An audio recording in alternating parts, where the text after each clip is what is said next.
Hello po mga kapatid, good evening po sa atin lahat. Nandito na naman po si Malu de los Santos para po magbigay ng reaction o opinion po dito sa mga issue po na talaga nga naman na sila po talaga yung trending sa issue. Unahin na po natin dito ang Beyonce na talaga pong inulan ng issue po, talaga pong hindi talaga natinag sa mga issue, no? Lalong-lalo na po kay Papa Eds ay talaga nga naman po yung issue. Ang pag-uusapan po nito natin yung tatlong love team na talagang pinag-uusapan. Talagang hindi talaga sila nagpatinag sa mga issue na kung ano-ano at iba't ibang klaseng issue ang mga ibinabato po dito sa mga love team na talagang inahangaan, minahal, at talaga po yung suporta po, nag-away-away. Alam niyo po, isa lang po dyan ang tangi talagang yung real talk po dito sa love team na ito na Jumcar, Edsy at Danjoy. Real talk lang po talaga dahil sila po yung talagang trending na talaga pong love team ni Kalingap Rab na talagang pinag-usapan. Ano po? At dito nga po sa Beyonce, sa Edsy, na Kiedo talaga na narinig natin ng iba't ibang issue na mga binabato po. Pero hanggang ngayon po, nandiyan pa rin po ang Edsy, no? Na tumatayo pa rin, matatag, lumaban po, lalong-lalo na po si Papa Eds, no? At dito naman po sa mainit-init na issue po talaga ang Jumcar na hanggang po mula nung nag-birthday si Carla na na halos isang buwan po yung issue, no, na hindi matapos-tapos po, pero I'm so happy na umuupa na po yung apoy kung sa po ay talagang unti-unti na pong naaapulas ang apoy po na talaga po ngayon na ngayon po na-realize ko po sa Jumcar po na pagsikat pala talaga ang isang programa ay talaga po yan ay mayroong mga isyong ibabato sa inyo, no? Kasi po, ang isang programa po, kagaya po na sa igagaya ko po yan sa mga teleserye na talagang mayroon po yan mga kontrabida, bida at kontrabida. Yun po, dito sa nakita ko po sa larangan ng mundo, ng social media at ng mga artista, at kahit ano pong community, talaga po yan, hindi po yan masasabi mong perfect. Lagi po yan mayroon balakid. Mayroon po yan laging mali. Na kahit anong gawin mong itama mo po na itama po, lagi po yan talagang mali. No? Dahil di natin alam, di ba? May kontrabida nga, may bida. Di ba? Kung tutusin dito, ang bida po ay ang Jumcar, si Carla at si Jumar, di ba? Si Beyonce at si Ido, si Joy at si Dan. Yan po ang mga bida. Tapos dyan po ay may mga kontrabida na papasok. Kasi pag wala pong lasa ang isang pagkain kung walang timpla po yan. Kailangan po yan laging may sangkap. Ganun din po ang istorya ng buhay. Teleserye man po yan o love team, talagang mayroon po talagang lasa yan. Kung wala po yan na issue, di ba, na ibinabato, ibig sabihin po, hindi sikat, na hindi napapag-usapan. Ngayon po, ang Edsy, Jumcar, Danjoy po, daming issue na ibinabato dahil po ibig sabihin, sila po ay talagang mga sikat. Di ba po? Kaya, namnamin na lang natin. Tanggapin na lang natin kung ano ang magiging resulta. Diba? Kaya para sa akin po, yung mga nangyari, isa lang po yan mga pagsubok sa mga samahan na talagang napakatatag nila. Edsy, matatag. Lalo na po ang Jumcar. Talagang lalo silang pinatatatag, lumalaban. ipinaglalaban, lalong-lalo na po ang Danjoy, di ba? Dahil ang Danjoy po lumalaban, binabato, isasalbid pa, pero lumaban na hanggang ngayon Danjoy pa rin, di ba? Kaya nakakatuwa po itong love team na ito talaga na maraming controversial. Di ba? Kaya siyempre po tayo na mga reaktor natutuwa na parang tayong mga journalist. Journalista na yung programa ng Kalingap ipinahahayag natin masama man o mabuti. Di ba? Ganun lang yun po. Ngayon po nare-realize ko po na talaga po na lahat na bagay kapag po ay ikaw ay sikat na, talaga pong hindi ka titigilan. Dahil nga po, di ba? Gusto ka nilang hilahin pababa, pero po lumalaban. Sige, hila, hila, tut. Ano ngayon? Di ba? Yung car pa rin ang matatag. EDC pa rin ang matatag. Danjoy pa rin ang matatag. Di ba po? Kaya nakakatuwa po talaga tayo dito. Kaya wag na natin sabihin na ang Kalingap, puro gulo.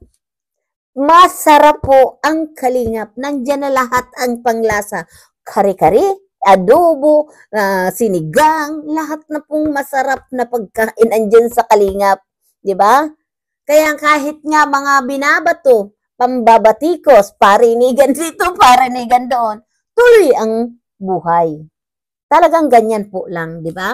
Mga kapatid, wag tayo, kaya kung tayo po ay nare-real talk, wag po tayo basta-bastang matatampo, dahil normal na yun, kasama na yun ang programa. Kasi yung manager ng Danjoy, kasi yung manager ng Jumcar, ganito, ganyan, ang manager ng EDC, ganito. Gailan talaga yan. O ang director ng programa, si Kalingap Rab, nababalitikos din po yan. Diba? Pero ignore. Diba? Wag natin na ignore. Kagaya yung iba. Ako, mayroon akong na napapanood na talagang sikat na vlogger na talaga pong nababas din, no? Si Wamos, 'di ba? Nabas din po siya. Ang dami niyang basher, 'di ba? Lalo na yung ipinupukol sa kanya na hindi niya anak yung kanyang anak, 'di ba na-depress? Si Wamos, dinala sa ospital na hindi niya nakayanan yung depression. So yung mga binato sa kanya na hindi niya anak yung si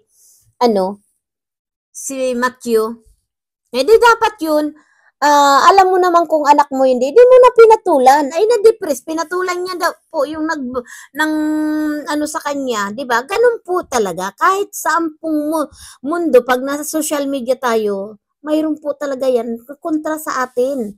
Alangan naman lagi tayong gusto nila, di ba po? Iyan, inaalintulad ko lang po yan sa karamihan, na lahat kung gawin natin dito, mayroon po yan na ayaw sa atin. Kaya tanggapin natin, move on tayo. Lalong-lalo na ang Jumcar po na sana ay tuloy-tuloy na at abangan natin po yung part 79 na talaga naman po na talagang inaabangan po ng karamihan. Ako po, isa ako sa umaabang. Halimbawa man, napakilala na ni Papa Jom, si Bibi Carla dito sa mother niya, ang sunod na niyan, ang aabangan natin, kung papaano na po mamanhikan si Papa Jom. Di ba? Ay! Kasi, minsan alam niyo po mga kapatid, sinasabi nila na nag-aaral pa, mahaba-haba pa. Totoo yun, nag-aaral pa, mahaba pa. Marami pa pong mangyayari. Di ba? Ang isang linggo po nga, kung tutuusin, marami tayong magagawa na. 'Di ba?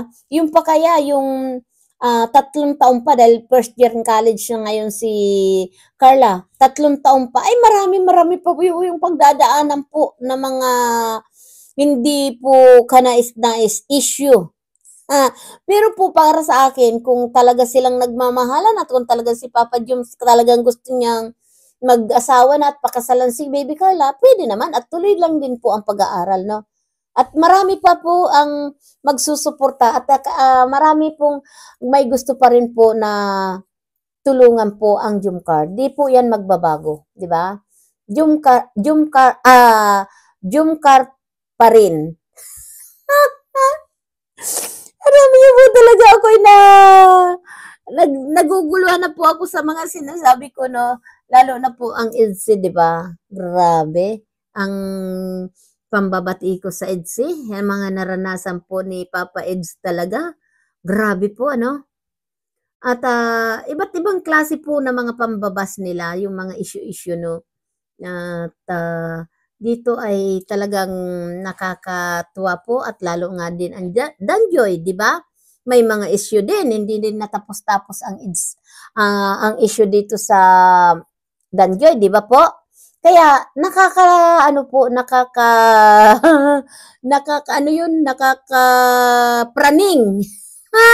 Kung papatulan natin lahat. Pero good vibes lang tayo, no? Mga kapatid, at sana po ay patuloy lang tayong sumuporta kay Kalinga Prab, kila Kuya Bal at Idna. At siyempre, suportahan din natin sila Papa Jones, Papa Dance, at si Papa Eds. Suportahan po natin dahil po sila ay mga nagcha-charity. At tuloy lang po tayo. Wag na tayo pong kung ano-ano pa pong issue na ibabato po natin sa kanila. Ako po ay bilang isang reactor, parang journalist po ng Kalingap. Marites ng Kalingap. Yan po, di ba, reactor, di ba? Kung ano ang makikita natin, kung anong parang maganda po para sa kanila, ay yun po ang ipahayag. Kaya dito sa Kiido at Kibianse, wag na lang po silang yung sasalungat sa mga basher. Ayaan na lang, wag na lang pansinin. At dito din po sa Jumcar, lagi ko pong ipaalala, hindi ako magsasawang magpaalala po dito kay Jomar at kay Carla na ignore na lang po, wag na lang magsasalita. Kahit po sa palagay nyo yung sinabi ng isang tao na medyo masakit, wag na lang kayo at sabihin nyo na lang pasensya na po kung kami man po ay may pagkakamali. Ganun lang po para hindi lumaki na po ang ang issue. Sinasabi ko nga, kung sa prutas ay mayroon na po yan na bulok na kaunti, ay alisin na po para hindi na dumami pa, maghawa-hawa doon sa mga prutas o kamatis. Di ba po? At ganun din po sa Danjoy. Yun lang po ang masasabi ko na ignore at wag nang patulan po. At naririto naman kaming mga reactor ng Kalingap na pwede namin po kayong dipensyahan. Ano? Hanggang dito na lang po mga kapatid at sana po ay tuloy-tuloy lang po ang buhay. Huwag tayong mawala ng pag-asa. We love you so much at thank you so much po sa mga viewers na mga nagsusuporta po sa amin. Lalong-lalo na kila Kuya Bal Santos Matubang, kay Kalinga Prab, kila Ate Edna. At sa lahat po ay thank you so much po at thank you so much po talaga na patuloy niyong pagmamahal kay Malo de los Santos. Kaya please po subscribe Malo de los Santos. At siyempre po naman tayo ay huwag niyong kalimutan po na hindi tayo magtamsak mga kapatid dahil yun po ang gusto ni Lolo. Para naman masarap ang lasa ng adobo. Alam niyo po mga kapatid, labis ako po nagpapasalamat sa Team Kalingap. Sa mga nagsusuporta kay Malo de los Santos na patuloy na sinusuportahan at dito po sa Danjoy, Kilig Overload, thank you so much. Dito sa Jumcar, thank you so much po na nandyan lang po kayo na sinusuportahan niyo po ako. Saludo! We love you so much! Bye-bye! We love you! Mwah!